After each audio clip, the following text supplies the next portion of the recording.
The most popular question I received today in my consultation calls was, how many roses do you think I should have purchased for this holiday?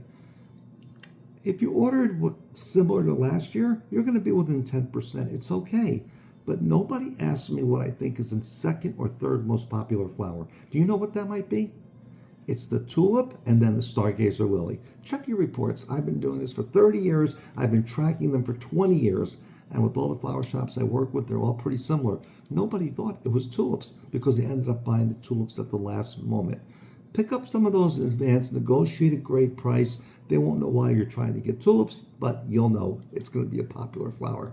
The next thing you want to know is, how many deliveries can you make an hour? Do you know that number? You see, Valentine's Day isn't about how much can you do, or it should be say, it's not how much will you do, it's how much can you do. Because even if you stop taking orders, the phones are going to be wide open and flooding you with requests. Can you still get a delivery? Can you still get a delivery?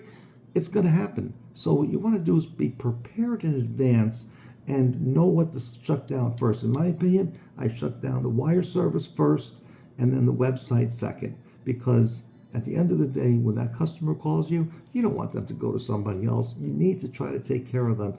And to do that, you need some really well-trained employees. The phone is probably the second most important part of your business after your management team. It's the management team in designing, and then the second is the phones.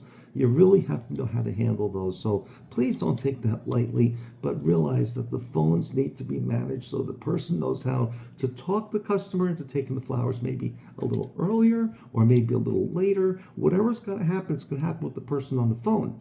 Now, another thing that happens a lot is when the flowers get delivered or the person places an order and then the recipient's friend in the cubicle next to hers or him gets flowers first. Now they're calling up, where's my flowers?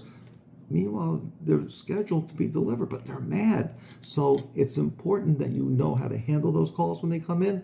And number two is you may want to put a charge on there. If any changes need to be made to the order, that may incur a $15 administrative fee, because you've got to now locate that arrangement.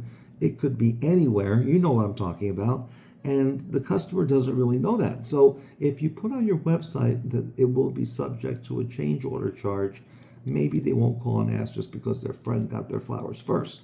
Now, if the flowers weren't delivered and they were supposed to be there by 2 and it's 2:30 or 3 and they're not there yet, all bets off. You need to find the flowers and get them there.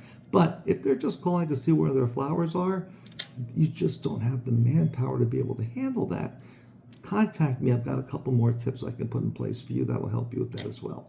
So know what your amount of deliveries are that you can make an hour. Very important.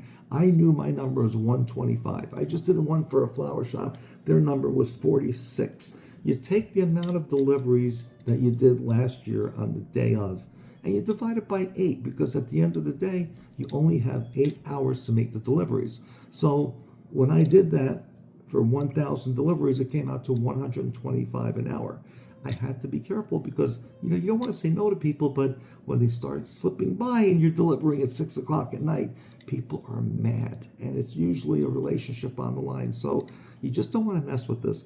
One other thing before I close, please don't send out reminder cards after Valentine's Day or leading up to Valentine's Day. It always causes a major problem somewhere.